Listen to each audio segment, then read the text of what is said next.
Kumusta sa lahat? Ako si Ligaya Santos. Today we will be analyzing the topic ang lihim sa mukhang mas bata. Paano burahin ang mga kulubot at pigmentat? Nais kong magsimula sa isang napakahalagang katanungan ngayon. Alin sa tingin ninyo ang mas epektibong pwedeng makawala nga kulubot sa paligid ng ating?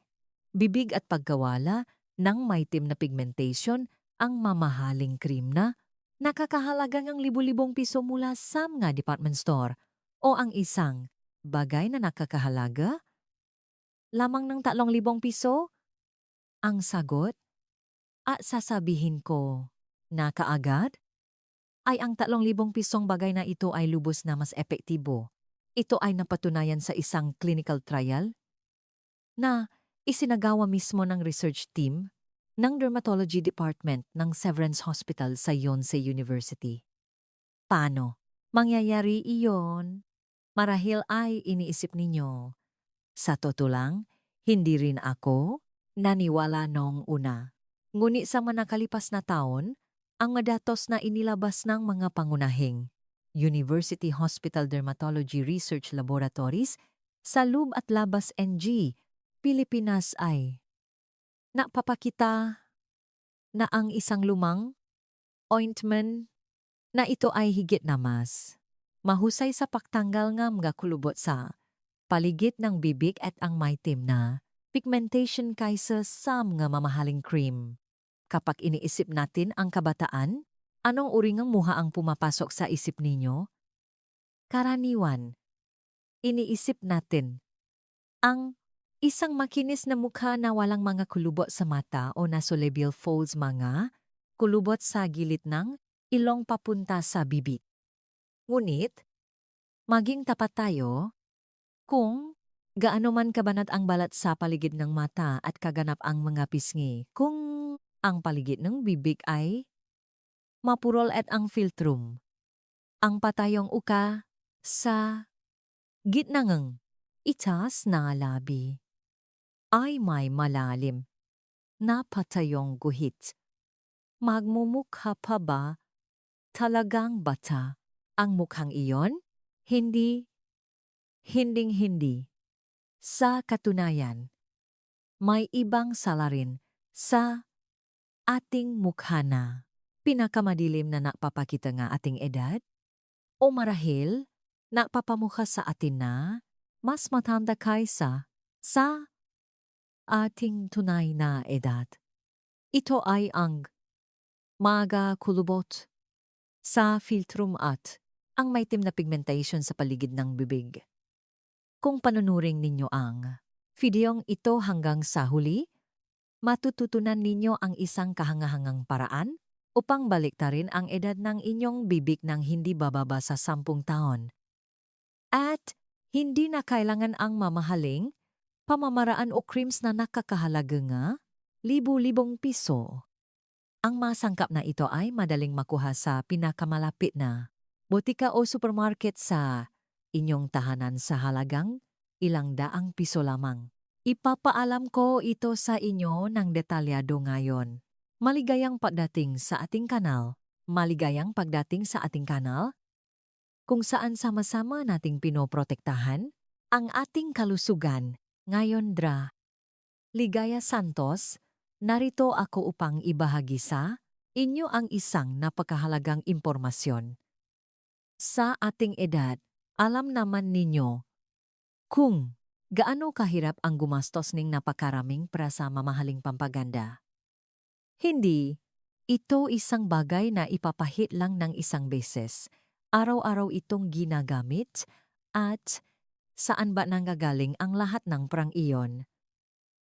Ayaw nating humingi ng tulong sa ating mga anak at ang pagpapatingin sa dermatology clinic ay masyadong mahal.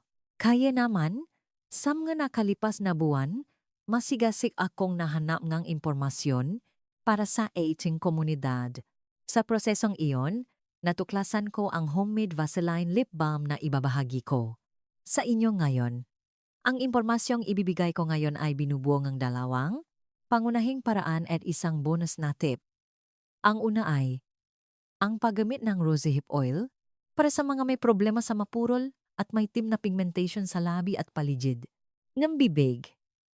Ang pangalawa ay ang paggamit ng vitamin A oil para sa mga may malalim ng kulubot sa philtrum at matinding pakatuyo sa palikid na bibig. At bilang isang huling bonus, tatalakayin ko ang kahangahangang papel ng natural na pulot na karaniwan sa parahong pamamaraan. Ibigay ninyo sa akin ang inyong mahalagang panahon sa loob lamang ng 50 minuto.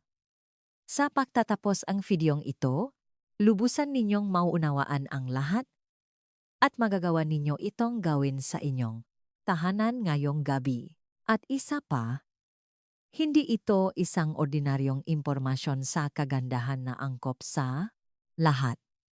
Ito ay partikular na epektibo at pinakakinakailangan para sa ating henerasyon na mahigit 50 taong gulang, kaya huwag ninyong ihinto sa gitna at samahan ninyo ako hanggang sa huli. Kaya, simulan na natin ang unang paksa. Bakit ang paligid ng ating bibig, partikular ang philtrum at ang balat sa paligid ng labi, ang unang nakakaedad sa ating mukha? May dahilan para dito. Ang vulnerable na balat sa paligid ng bibig. Ang balat sa paligid ng ating bibig ay isa sa pinakamanipis na bahagi ng ating buwang muka. Halos kapareho ito ng balat sa paligid ng mata. Nakakalungkot. Isipin na napakanipis nito ngunit hindi ito gaanong binibigyang pansin tulad na balat sa mata. Ayon sa datos na inilabas na dermatology department ng Severance Hospital sa Yonsei University. Ang kapal ng balat sa paligid ng ating bibig ay sa 2,3 lamang ng kapal ng balat sa pisngi. Ngunit hindi diyan nagtatapos ang problema. Bagaman napakanipis nito, ito ang pinakamadalas na gumagalaw na bahagi ng ating mukha sa buong araw. Kapag nagsasalita, kumakain, tumatawa, humihikap, at maging sa malalim na pahinga, patuloy na gumagalaw ang bahaging ito. Gusto kong ibahagi sa inyo ang kwento ni Ginang Elena Cruz, isang 60 taong gulang na nakatira sa Cebu City na matagal nang nagpapatakbo na isang maliit na kainan. Nagrereklamo siya sa akin na dahil sa pakikipausap sa mga customer sa buong araw, mas mabilis siyang nagkaroon ng mga kulubot sa paligid ng bibig kaysa sa ibang tao. Malungkot niyang sinabi na ang kanyang mga kaibahan ay mayroon pa ring makinis na philtrum, ngunit siya lamang ang may malinaw na patayong guhit. Totoo nga ito. Ipinapakita nga mga resulta nga, pananaliksik na ang maga.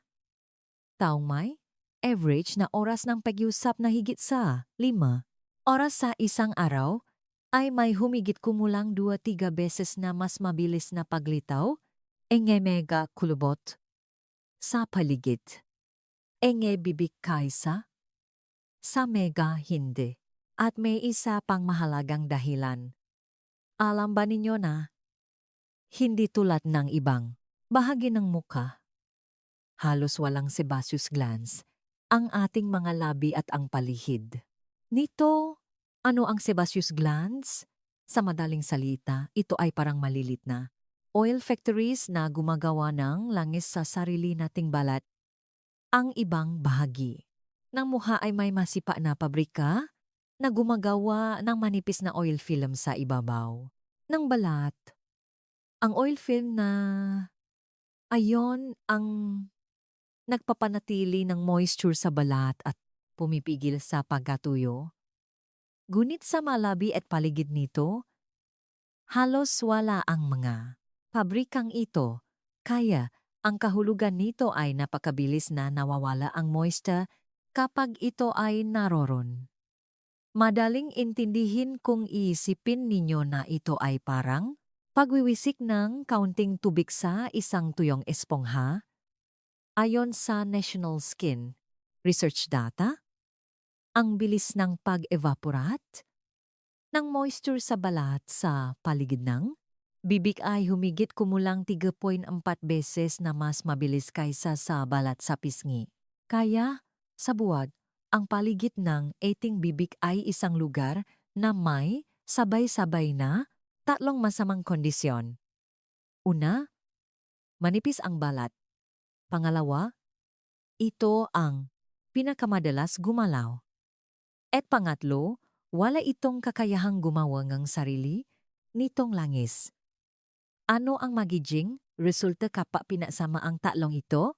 Natural, ito ay nakatadhana na maging ang unang bahagi ng ating mukha na magkakaedad. Kaya, gaano man kayo maalagay ng mamahaling eye cream na sinasabing mabuti sa paligid ng mata, ang paligid ng bibig ay patuloy na nakakaedad. Siguradong mayroon sa inyo na nagsisisi ngayon at inisip, bakit hindi ko man lang inalagaan ang paligid ng aking bibig? Ngunit kung nalaman ninyo ngayon, hindi pa huli ang lahat. Hindi pa talaga huli. Magpatuloy tayo sa mas detalyadong talakayan sa susunod na bahagi. Pag-unawa at pamamahala sa mga kulubot sa filtrum. Ngayon, lumipat tayo sa pangalawang paksa.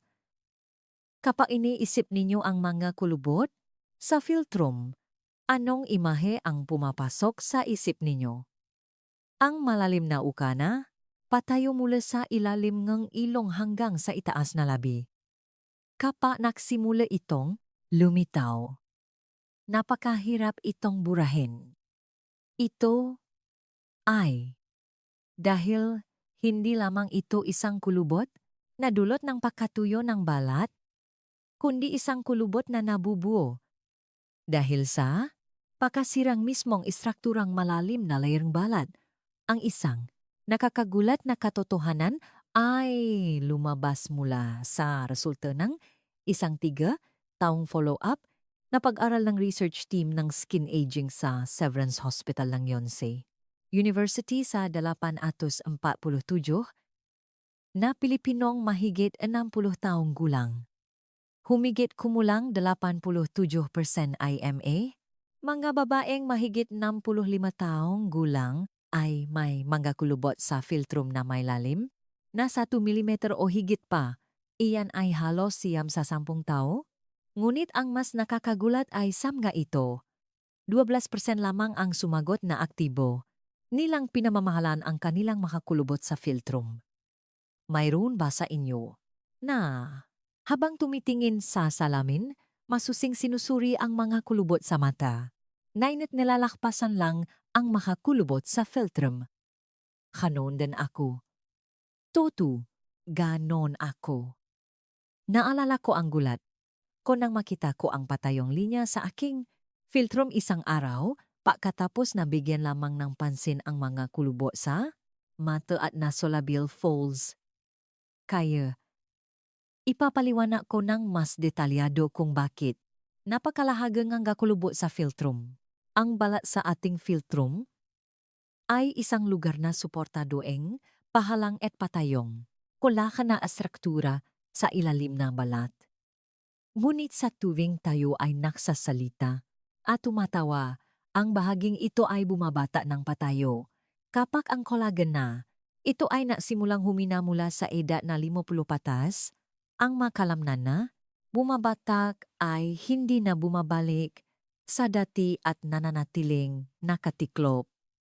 Iyan ang mga kulubot sa filtrum na nakikita natin. Ayon sa ulat ng Philippine Academy of Dermatology, ang prosesong ito ay bumibilis ng husto sa edad na 55 mayroon. Ding mga resulta ng pananaliksik na nagsasabing lumalalim ito ng humigit kumulang 2.7 beses bawat taon. Naunawaan ninyo, hindi ba? Ngunit hindi pa diyan nagtatapos. Kapag lumalalim ang mga kulubot sa filtrum, hindi lamang ito masama sa paningin. Nagbabago ang ating ekspresyon ng mukha. Sa katunayan, sa isang eksperimento na isinagawa ng Joint Research Team ng Psychology Department ng Harvard Medical School sa US nang ipakita ang mga larawan ng mga taong may malalim na kulubo sa filtrum at ang mga walang at pinahulaan ang kanilang unang impresyon, humigit kumulang 78% ang sumagot na ang may malalim na kulubot sa filtrum ay mukhang matikas ang ulo at halit. Naku, napakawalang katarungan nito. Nakangiti tayo, ngunit iniisip ng ibang tao. Nagali tayo. Sandali lang. Mayroon akong gustong sabihin ng tapat dito. Maraming tao ang tumatanggap dito bilang isang natural na pangyayari na natural na lumilitaw habang tumatanda. Ngunit iyan ay isang malaking maling akala. Ang nga kulubot sa filtrum ay hindi lamang lumilitaw dahil sa edad, kundi ito ay mga kulubot sa pamumuhay na nabuwang ang maling pamamahala at maling gawi kaya sa madaling salita, nangangahulugan din ito na maari nating baliktarin ang mga ito sa pamamagitan ng tamang pamamahala simula ngayon. Kaya, anong mga maling gawi ang nakpapalalim ng ating mga kulubot sa filtrum? Kung hindi ninyo alam ang bahaging ito, walang silbi ang pagpapahid ng anumang magandang lip balm, kaya siguraduhing makininang mabuti. Una, ang paggamit ng straw. Madalas gumagamit ng straw ang ating mga matatanda kapag umiinom ng kapa o inumin, lalo na kapag uminom ng malami na inumin sa tag-araw. Ngunit kapag sinipsip ang straw, ang ating malabi ay nagiging bailok at ang mga kalamnan sa filtrum ay labis na bumabata. Sa pag-ulit ng galaw na ito, mas lumalalim ang patayong kulubot sa filtrum. Pangalawa, ang gawing ang madalas na pagdilang labi, maraming tao, ang walang kamalay-malay na dinidilaan ang kanilang labi kapag ito ay tuyo. Ang gunit ang labi ay hindi nagmo-moisturize ang balat. Sa halip, mas mabilis itong nag-alis ng moisture. Ito ay dahil sa mga enzyme sa lawi na natutunaw ang protective barrier ng balat. Pangatlo, ang gawin ng pagpunit o pagkagat ng tuyong balat sa labi. Ito ang pinakamasamang gawi na lubusang sumisira sa skin barrier at nagdudulo pa ang pigmentasyon. Paano? Mayroon ba sa inyo na may isa sa tatlong gawin na ito? Marahil ang karamihan sa inyo ay may isa o dalawa. Sa totoo lang, halos araw-araw akong gumagamit ng straw. Kaya, ngayon, sinasanay ko ang aking sarili na uminom ng direkta sa baso sa halip na humamat na straw. Ang malilit na pakbabaho na ito ay makdudulot ng malaking pagkakaiba sa edad ng ating bibig sa susunod na bahagi. Lilipat tayo sa isa pang malaking problema, ang maitim na pigmentation. Sa palikhat na bibay, paglaban sa maitim na pigmentation sa paligid ng bibig. Ngayon, ang ikatlong paksa ay tungkol sa maitim na pigmentation sa paligid na bibig. Naramdaman na ba ninyo na ang balat sa paligid ng inyong labi ay mukhang mas maitim at mas mapuro kaysa sa ibang bahagi ng mukha kapag tinitingnan ninyo? Ang salamin, lalo na kung nakikita ninyo ang maitim na mansa sa paligid na gilid engge labi o sa tabi. Pigmentation. Maraming tao ang nag-isip na ito ay simpleng mga freckles at pinababayaan lamang ito. Sa katunayan, ito ang pangunahing dahilan kung bakit ang buong mukha ay mukhang 10 taon o higit pa na mas matanda. Ayon sa dermatology research data ng Severance Hospital sa Yonsei University sa isang survey ng 1,200 Pilipinong mahigit 60 taong gulang, humigit kumulang 73%. Ang sumagot na mayroon silang problema sa pigmentation sa paligid ng bibig. Sa ito, ang makababaihan ay humigit kumulang 1 to 8 beses na mas madalas na mayroon nito kaysa sa mga kalalakihan. Ito ay dahil ang makababaihan ay mas madalas na gumagamit sinig lipstick o lip balm na nagdudulot sinig mas maraming iritasyon sa balat sa paligid nege bibig. Kaya, bakit lumilitaw ang maitim na pigmentation na ito? Ipapaalam ko ang 3 dahilan. Una, ang ultraviolet rays. Kung ang ultraviolet rays ay tumatama sa buong mukha, bakit ang paligid lang ng bibig ang nagiging maitim? Magandang tanong iyan. Tulad ng nabanggit ko kanina, ang balat sa paligid ng bibig ay halos walang sebaceous glands, kaya mahina ang natural nitong proteksyon.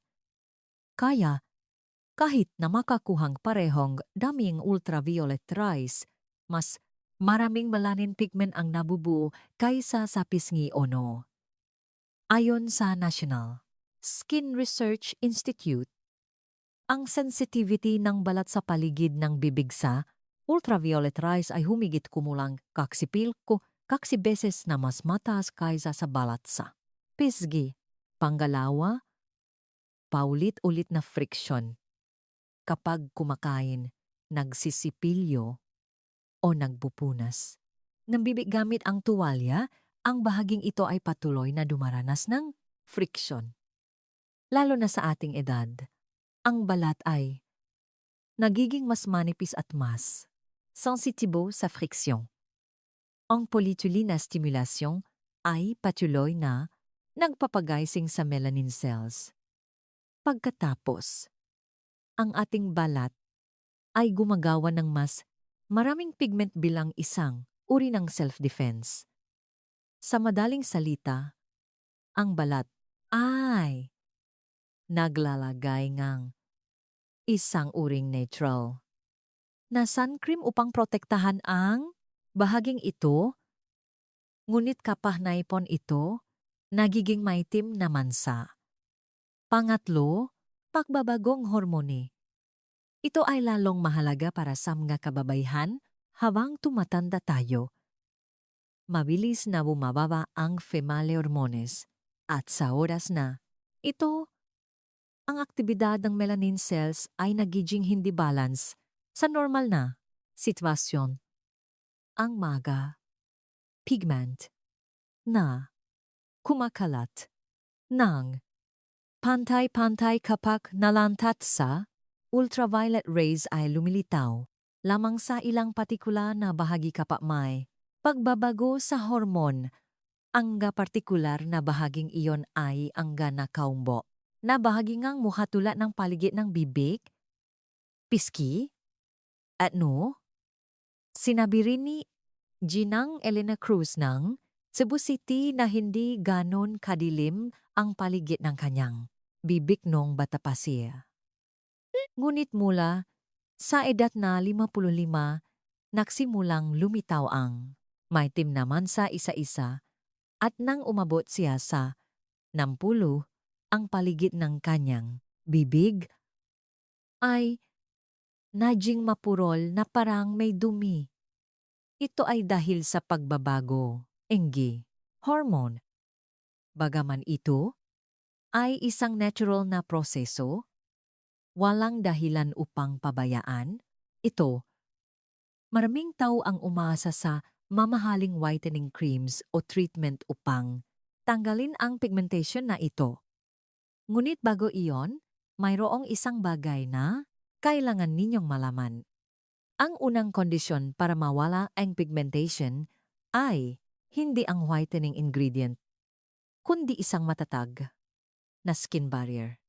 Kung ang skin barrier ay nasira, gaano man kaganda ang whitening ingredient na ilagay ninyo, hindi ito maabsorb at sa halip ay makakaranas lamang nga iritasyon Kaya, ang una nating dapat gawin ay hindi pagpapaputi, kundi moisturizing at pagpapanumbalik ng barrier. Ipapaalam ko sa inyo kung bakit napakahalaga ng Vaseline. Ang kapangyarihan ng Vaseline at ang iyong mga kaalyado, rosehip oil, vitamin E, at honey.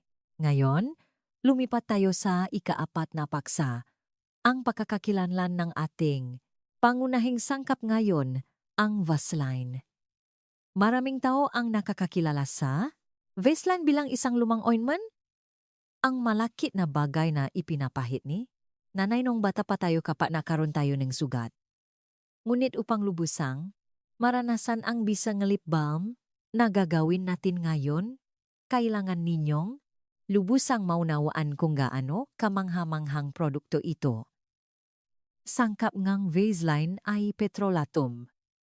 Ito ay isang purong langis na hango sa petrolyo at ito ang pinakaligtas at pinakapatunayang moisturizing ingredient na ginagamit sa mga dermatology clinic sa buwang mundo sa loob ng mahigit 150 taon. Ayon sa datos na inilabas ng Joint Research Team ng Dermatology Department ng Harvard University sa US, ang safety score ng petrolatum ay 9.8 sa 10. Ang pinakamataas na rating sa lahat. And yung skin ingredients na kasalukuyang nasa merkado. Ngunit ang tunay na kapangyarihan ng Vaseline ay hindi ang kaligtasan nito. Ang espesyal na dahilan kung bakit ang Vaseline ay walang kapantay sa anumang ibang moisturizer ay ang kakayahan nitong bumuo ng perpektong sealing film sa ibabaw, ang balat. Ano ang sealing film? Sa madaling salita, isipin ninyo na ito ay parang paglalagay ng napakamanipis at transparent na protective cover sa balat. Ang cover na ito ay mahigpit na nakukulong nga moisture upang hindi ito makatakas. At sa parehong oras, pinipigilan nito ang dumi at mga iritan mula sa labas na makapasok sa loob. Ang makaresulta ng isang eksperimento na isinagawa sa Skin Research Laboratory ng Severance Hospital sa Yonsei University ay talagang kamangha-mangha. Sa balat na nilagyan ng ordinaryong moisturizer, humigit kumulang 54% ng moisture ang nag-evaporate pagkatapos ng 4 na oras. Ngunit sa balat na nilagyan ng Vaseline, ang moisture evaporation rate ay 2% lamang sa parehong oras.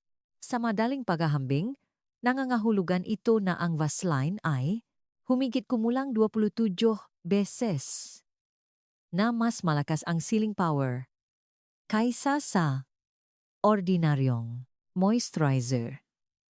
Ngayon, mayroong isang mahalagang punto na kailangan nating talakayin dito.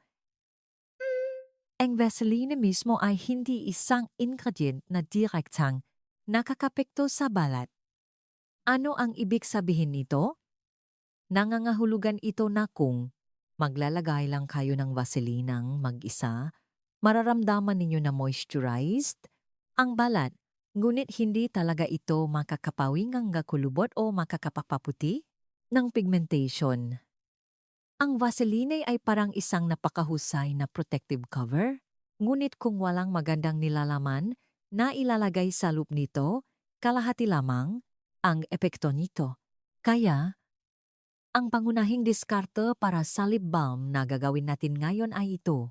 Ang malakas na sealing power ng Vaseline ay magukulong ng mga nutrient. Ingredient na magre-regenerate, nagbalat at magpapaput, nagpigmentation. Sa kanitong paraan, ang makanutrient ingredient ay unti-unting at mahabang panahon na sasapilitan sa balat sa paligid ng bibi na magpapawi ng gakulubot at magpapaputi nga pigmentation. Naunawaan ninyo na ngayon kung bakit hindi sapat ang Vaseline ng mag-isa at kung bakit kailangan nating ihalo ang langis at pulot, hindi ba? Ang isa pang bentahe ng Vaseline ay ang kakayahan nitong lumihan ng kapaligiran para sa pagre-regenerate ng balat. ang ating balat ay pinaka-aktibo sa pagre-regenerate ng cell sa isang bahagyang basa at mainit na kapaligiran sa kabaliktaran sa isang tuyo at nalantat. Sa hangin na estado, ang bilis enge pagre-regenerate ay bumababa ng husto kapag nilagyan ng vaseline ang balat. Sa ilalim nito ay natural na nananatiling basa, kaya nililiha nito ang pinakamainam na kondisyon para sa nga salulan ng balat na gumaling sa kanilang sarili. Tulad ng isang halaman sa greenhouse. Ayon sa data na inilabas ng Philippine Academy of Dermatology, ang grupo na patuloy na gumamit ng Vaseline ay may humigit kumulang 3,2 beses na mas mabilis na pagregenerate ng balat kaysa sa grupo na hindi. Ngunit gusto kong maging tapat sa inyo dito. Paano ko ito ipapahayag? Maraming tao ang may negatibong imahe sa Vaseline. Mayroong persepsyon na ito ay malakit makintab at isang lumang, murang produkto. Ngunit ito ay lubusang mali. Ayon sa data mula sa US Food and Drug Administration, ang Vaseline ay isa pa rin sa pinakamalawak na ginagamit na medical ointments mula sa balat NG, sanggol hanggang sa paggamot ng nga pasyenteng paso. At ang dahilan kung bakit ito mura ay hindi dahil sa ito ay hindi epektibo, kundi dahil matagal nang natapos ang panahon ng patent nito. Kaya kahit sino ay maaring gumawa nito. Kaya, possible para sa isang baseline na nakakahalaga ng 3,000 piso na talunin ang isang cream na nakakahalaga ng libu-libong piso. Sa susunod na bahagi, mas tatalakayin natin ang rosehip oil, ang unang pangunahing langis na kapag ginamit kasama ng Vaseline ay epektibong makpapaputi ng pigmentasyon. Solusyon 1. Rosehip oil para sa maitim na pigmentasyon. Ngayon, ang unang tunay na solusyon. Para sa mga may problema sa mapurol na, kulay ng labi at maitim na mansa, at pigmentation sa filtrum at paligid ng bibig, ang unang sangkap ay rosehip oil. Narinig na ba ninyo ang pangalang rosehip? Ito ay isang langis na hango sa prutas ng rosas. At ito ay isang mahalagang sangkap na ginamit sa pangangalaga sa balat ng magababay sa royal family sa Europa sa loob ng daan-daang taon. Mayroong 3 pangunahing dahilan kung bakit ang rosehip oil ay napakahusay sa pamamahalaang pigmentation. Una, mayaman ito sa natural na vitamin A. Ang vitamin A ay kilala bilang isa sa pinakamalakas na sangkap sa pagre-regenerate ng balat. Ang 100 ml rosehip oil ay naglalaman ng humigit kumulang 32 beses na mas maraming vitamin A kaysa sa ordinaryong vegetable oil. Ang sangkap na ito ay nagre-regulate ng paggalaw, melanin pigment sa balat na anti-anting napapaputi sa naipon ng pigment. Sa isang eksperimento na isinagawa ng skin research team ng Johns Hopkins University sa US sa 647 na babaeng mahigit 55 taong gulang, humigit kumulang 74% ng grupo na patuloy na gumamit ng rosehip oil sa loob ng 12 linggo ay nakpakita ng kapansin-pansing pagkaputi ng pigmentasyon sa paligid ng bibig. Nakakagulat talaga ang bilang na ito. Kapansin na pansin din na walang nagreklamo ng anumang side effects sa mga kalahok. Sa eksperimentong ito, pangalawa, ang rosehip oil ay mayaman sa essential fatty acids. Lalo na, naglalaman ito ng balance ng omega-3 at omega-6. Ang masangkap na ito ay mahahalagang nutrient na nagpapatibay sa cell membrane ng balat. Sa madaling salita, isipin ninyo na ito ay mga materyales para sa paggawa ng brick wall sa balat. Kapag matatag ang cell membrane, hindi mawawala ang moisture sa balat at nagiging mas malakas ito laban sa panlabas na stimuli na natural na nagreresulta sa mas malinaw at pantay na kulayng balat. Pangatlo, ang rosehip oil ay nagpapanormalisa sa cycle ng pagre-regenerate ng cell ng balat. Habang tumatanda tayo, ang turnover cycle ng balat, ibig sabihin, ang cycle kung saan ang lumang balat ay natatanggal at ang bagong balat ay lumalabas, ay unti-unting bumabagal. Ang cycle na humigit kumulang 28 araw nung bata pa ay tumataas sa mahigit 50 araw sa edad na 60. Kapag tumataas ito, mas matagal na nananatili ang lumang balat na naglalaman ng pigment sa ibabaw ng balat na nagpapamukha sa buong mukha na mapurol. Ginagampanan ng rosehip oil ang papel ng pagpapanormalisa sa turnover cycle na ito pabalik sa 30 araw. Naranasan din ni Ginang Elena Cruz ng Cebu City ang bisa ng rosehip oil ng direkta. Sa simula, nagdududa siya, ngunit pakalipas ang 3 linggo, kapansin-pansin na lumiwanag ang kulay ng kanyang labi. Sinabi niya na hindi na siya natatakot tumingin sa salamin, tulad ng dati sa halip ay nasiyahan siya. At napakasaya ko na marinig iyon. Ito ang pagbabago na gusto natin. Ito ay isang pagbabago na maaari ninyong maranasan din. Saan ninyo makukuha ang rosehip oil?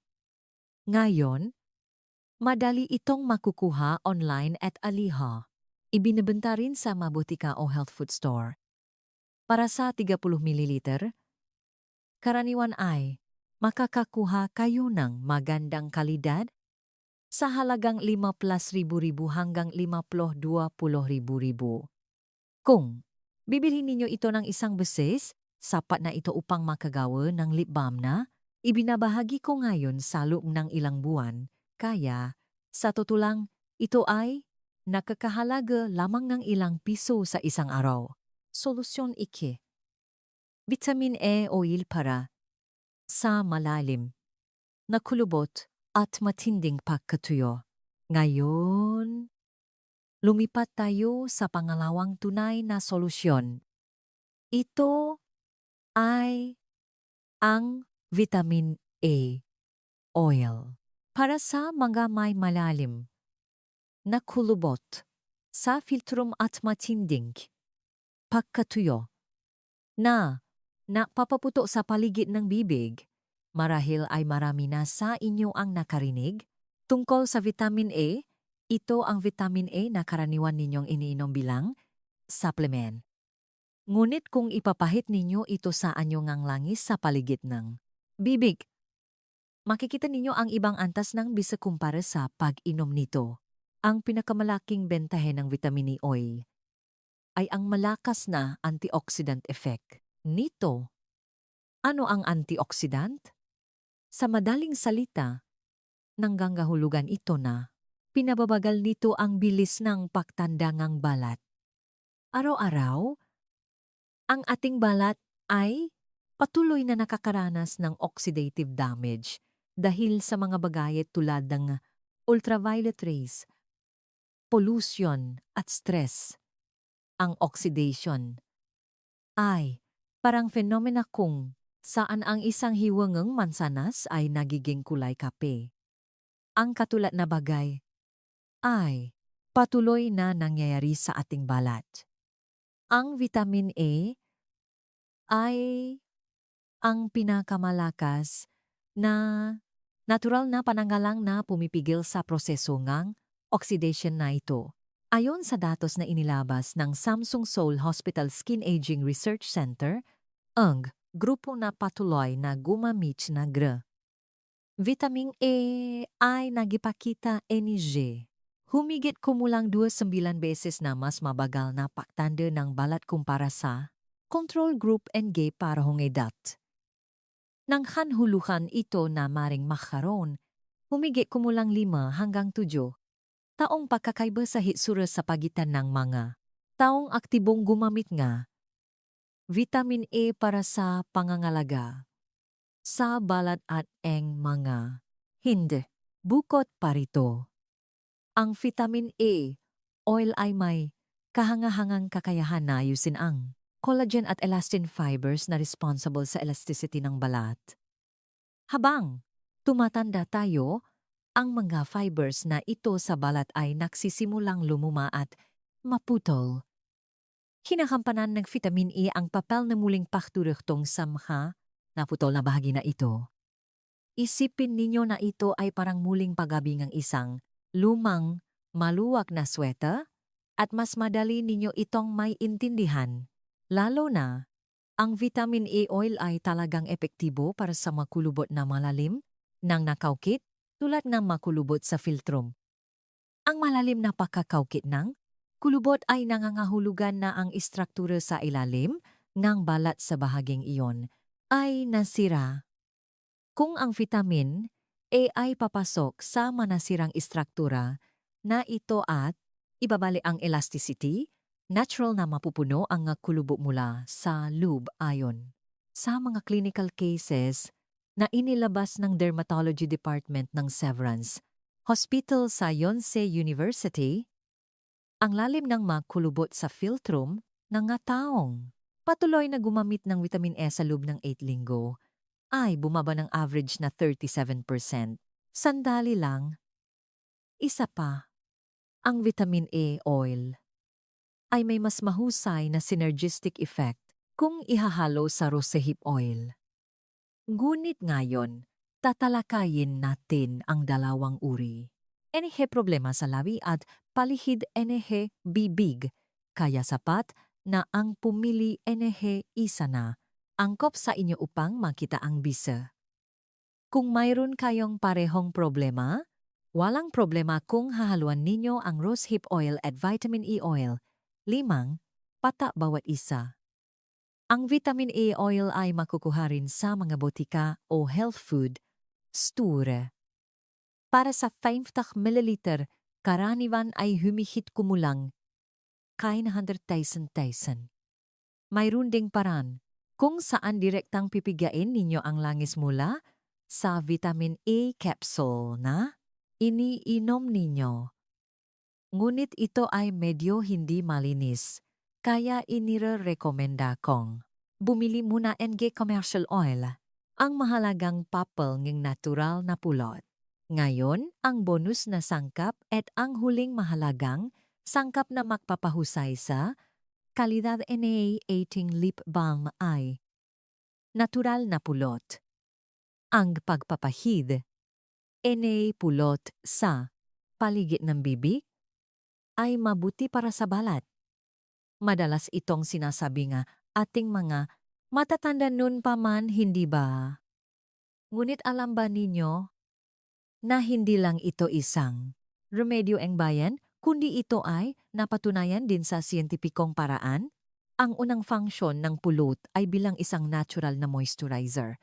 Ang pulot ay may kakayahang humilang ng moisture mula sa hangin, kaya kapag ipinahit sa ibabaw ng balat, ito ay humihila ng moisture mula sa nakapaligid na hangin at ibinibigay ito sa balat. Ang katangyang ito ay tinatawag sa medical terms na humectant capacity. Ang isang patak ng pulot ay maring humila ng moisture mula sa nakapaligid na hangin na humigit kumulang sa 2.4 beses ng sarili nitong bigat. Ang pangalawang function ng pulot ay ang malakas na anti-inflammatory effect nito. Ang balat sa paligid ng ating bibig ay nakakaranas ng hindi mabilang na stimuli araw-araw.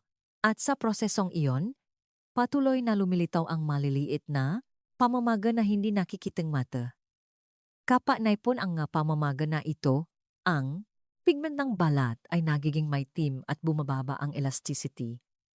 Ang pulot ay mahusay sa pagpapahupangang pamamaga na ito, lalo na ang lokal na puloo, honeydew honey, ay mayaman sa anti-inflammatory components, kaya inirekomenda ko ang paggamit ng isa sa dalawang uri na ito kung posible. Ang pangatlong function kang pulot ay ang pagpapabilis kang paghahatid kang nga nutrient ingredients. Dahil sa malagit na katanjan energy pulot, ginagampanan nito ang papel ngang pagpapanatilingang mga langis na sangkap na mas matagal sa balat.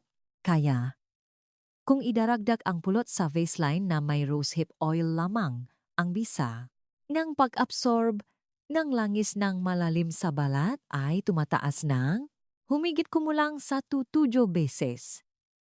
Ito ay isang resulta ng pananaliksik na inilabas ng Philippine Pharmaceutical Association. Habang sa habang nagabay sa paggawa ng iyong lip balm. Ngayon, ipapaalam ko sa inyo ng detalyado kung paano gawin ang ating lip balm. Napakasimple nito. Mayroon lamang kayong kailangan na 4 na bagay. Una, isang buong kutsara na Vaseline mula sa isang container.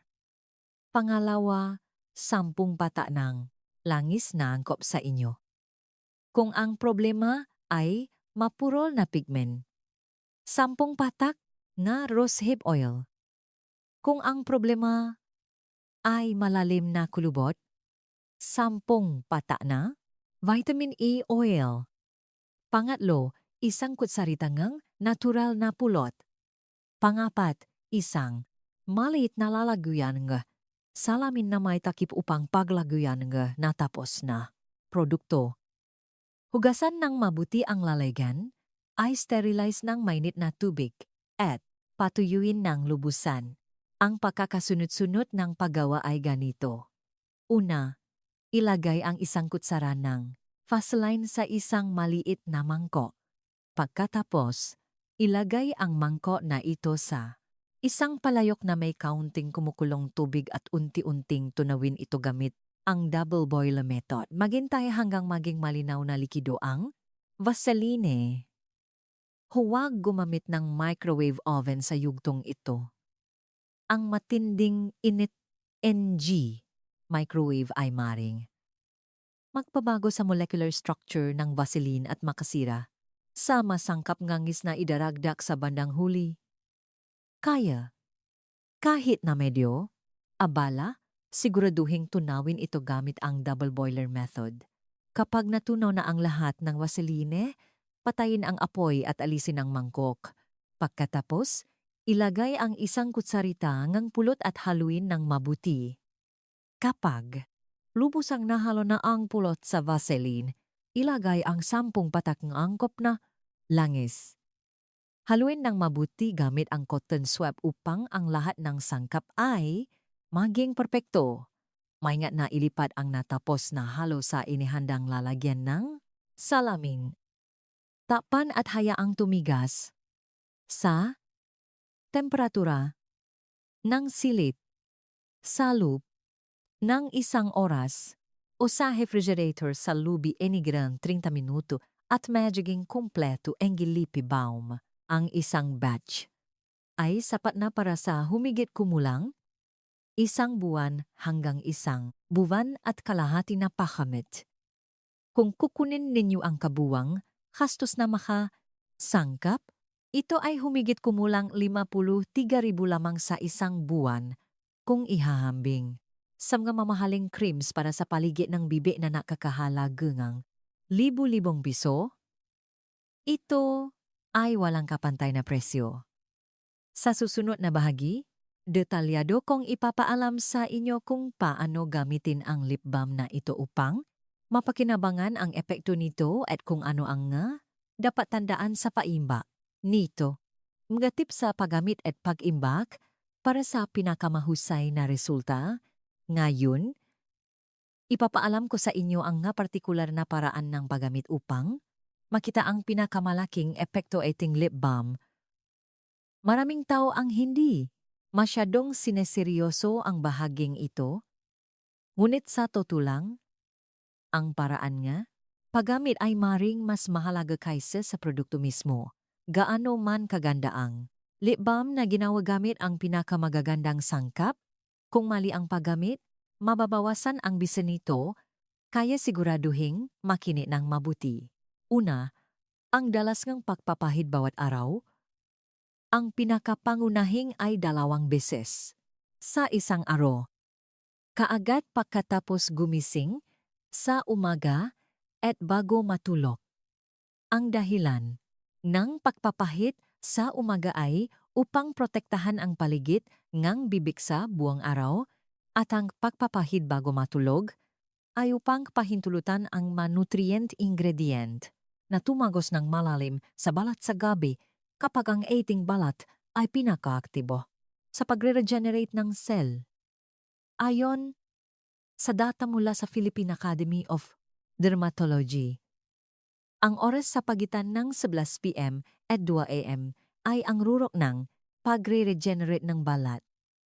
Kung ang lip balm na mayaman sa nutrition ay ipinahid sa balat sa oras na ito, ang rate ng pag-absorb nito ay humigit kumulang 2.4 beses na mas mataas kaysa sa araw. Para sa mga madalas lumabas, inirekomenda na magpahid ulit ng 1 beses bago lumabas at pagkatapos lumabas. Lalo na sa taglamig. Kapag may malamig na hangin o sa tag-araw kapag malakas ang ultraviolet rays, magandang magpahid 30 minuto bago lumabas. Dahil sa sealing effect ng Vaseline, malakas nitong pinoprotektahan ang ating bibak mula sa panlabas na stimuli. Mayroon ding tapsa, paraan ng pagpapahid. Maraming tao ang basta-basta na lang napapahid ng lip balm. Ngunit kung gagawin ninyo ito, mananatili lamang ito sa ibabaw at hindi gaanong ma-absorb sa balat. Ang tamang paraan ay ito. Una, gumamit ng malinis na cotton swab o kutsara upang kumuha ng kailangang dami.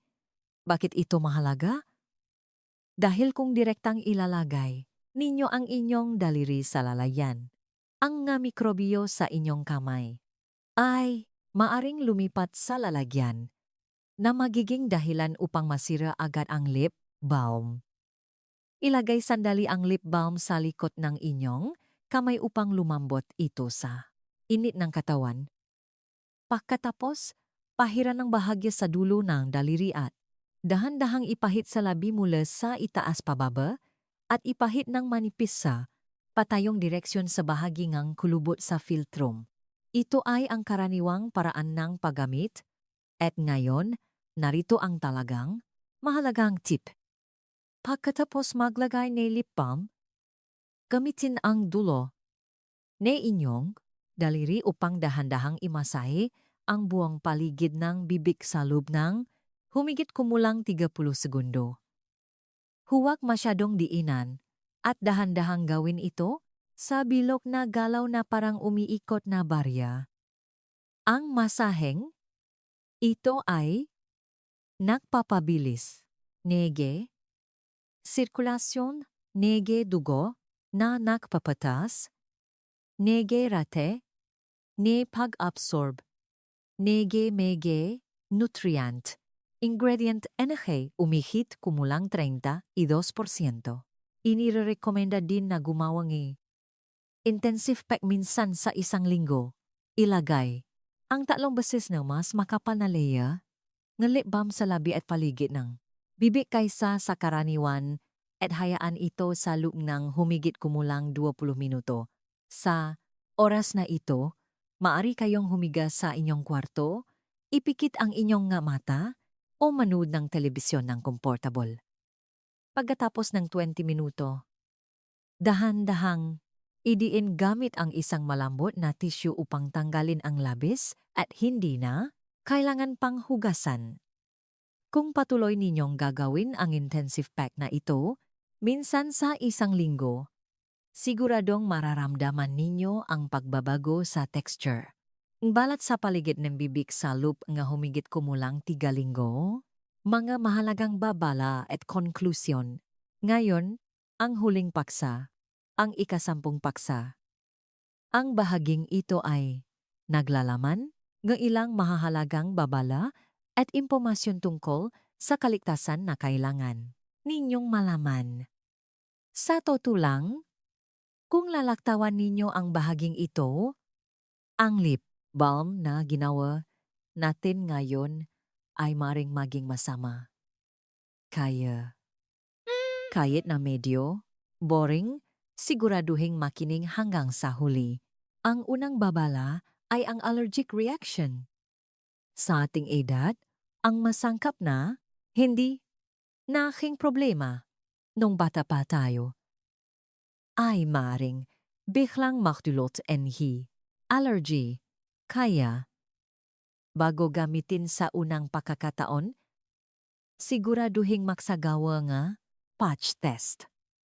Simple lang ang patch test method. Maglagay ng isang dami ng lip balm na kasing laki ng butil ng bigas sa malambot na bahagi ng loop ng pulso at obserbahan ang reaksyon sa loop ng 24 oras. Kung walang lumitaw na pamumula, pangangati o kagat, ligtas itong gamitin sa paligid ng bibig kung makaramdam kayo nga anumang abnormal na reaksyon. Itigil ang paggamit at palitan ang langis ng ibang langis o gumawa ng walang pulot. Pangalawa, ang paraan ng pag-imbak. Ang ating lip balm ay walang anumang preservative. Ito ay isang bentahean ngunit sa parehong oras ay isang disbentaha. Dahil walang preservative, mas kaunti ang iritasyon, ngunit mas madali itong masira. Kaya, kailangan ninyong itabi ito ng maayos. Ang pinakamahusay na lugar upang itabi ay sa shelf sa pintuan ng refrigerator. Kung ilalagay ninyo ito sa sobrang lamig, ang Vaseline ay titigas at magiging mahirap gamitin. At kung ilalagay ninyo ito sa temperatura ng silid, maari itong matunaw sa tag-araw. At huwag gumawa ng masyadong marami ng sabay-sabay. Ang paggawa lamang ng isang buwang supply at paggawa ulit sa susunod na buwan ang pinakaligtas. Pangatlo, babala para sa mga may partikular na sakit kung madalas kayong makaroon na cold sores sa lab. Pansamantalang gitigil ang paggamit habang mayroon kayong sintomas. Maring kumalat ang bakterya sa ating lip balm. At para sa mga may diabetes, inirekomenda na gumawa gamit ang aloe vera gel sa halip na pulot. Dahil hindi naman ito kinakain kundi ipinapahid, hindi na pa kailangan masyadong mag-alala, ngunit mas mabuti pa rin na maging maingat. Kung sumasailalim kayo sa chemotherapy o uminom ng gamot para sa partikular na sakit sa balat, ligtas na kumonsulta muna sa inyong doktor bago gamitin. Ayan ang lahat ng natutunan natin ngayon tungkol sa homemade Vaseline lip balm. Hayaan ninyong balikan ko ang mga natutunan natin ngayon. 3 bagay lang. Ang tandaan. Una, ang paligid ng ating bibig ang unang bahagi ng mukha na nakakaital at ang lip balm na patay sa Vaseline ay mas epektibo kaysa sa mamahaling cream. Pangalawa, kung ang problema ay mapurol na pigment, pumili ng rosehip oil. Kung ang problema ay malalim na kulubot, pumili ng vitamin A oil at siguraduhing makdakdak ng natural na pulot upang mapakinabangan ang synergistic effect. Pangatlo, kung patuloy kayong magpapahit ng 2 beses sa isang araw, at gagawang intensive pack minsan sa 1 linggo makakaranas, kayo ngang kapansin-pansing pagbabago sa loob ng 3 linggo. Sa totoo lang, ang paraan na ibinahagi ko ngayon ay hindi isang magic na mapapakita ng kahangahangang pagbabago sa loob ng 1 o 2 araw. Kailangan ninyong patuloy na gamitin ito sa loob ng hindi bababa sa 3 hanggang 6 na linggo upang makita ang tunay na pagbabago. Ngunit makano ang magagastos sa loop ng 3 hanggang 6 na linggo? Humigit kumulang 10,000 piso sa anong iba pang paraan ng pangangalaga sa balat sa mundo ang magagawa sa presyong ito? Marami akong naramdaman habang inihahanda ang videong ito. Gaano tayo kasipa? Nung bata pa tayo, naging abala tayo sa pagpapalaki ng gaana, pag-alaga sa mga magulang, at pagpapatakbo ng bahay, at hindi natin inalagaan ang ating sarili. Pagkatapos, sa edad na ito, kapag tumingin tayo sa salamin, minsan ay nakakaramdam tayo energy pagiging estranggero sa muka na nakikita natin. Ngunit, ngayon, tayo na ang turno, oras na upang alagaan ang ating sarili upang maging mas matagal at mas malusog na kasama ng ating maapo, kailangan nating mahalin ang ating sarili muna. Taos puso akong umasa na ang malit na pagsasanay na ito na ibinahagi ko ngayon ay madudulot ng malaking pagbabago sa inyong buhay. Ang kalungkutan na nararamdaman ninyo sa tuwing tumitingin sa salamin ay mapapalitan na ngayon ng ngiti. Sana ay maranasan ninyo ang kagalakan kapag sinabi ng inyong maapo na mas bata ang mukha ng inyong lola o lolo. Kung ang video ngayon ay nakatulong kahit kaunti sa inyo, mangyaring mag-click sa subscribe button at like button. Ang inyong maliit na pag-click ay magiging malaking lakas upang ang mahalagang impormasyong ito ay may parating din sa ibang mataong kaedad natin. At mangyaring huwa mag-atubiling maiwan ng inyong mga karanasan o tanong sa comment section. Masusing babasahin ko ang bawat isa at magbabali ako na may mahalagang impormasyon sa ating susunod na video. Ngayon, mangyaring mangako kayo sa akin ng isa. Kung nagpasya kayong alagaan at mahalin, ang paligid ng inyong bibig simula ngayon, mangyaring mag-iwan ng numero sa tuo. Pagsasanay sa mga komento. Ang inyong maliit na komento ay magiging malaking suporta para sa akin at malaking paghihikayat para sa ibang tao. Sama-sama tayo, mas masaya at makabuluhan ang paglalakbay kung sama-sama tayo. Maraming salamat sa inyong paglalaan ng mahabang oras sa akin ngayon. Manatiling malusog at masaya, aking mga mahal na taga-subaybay,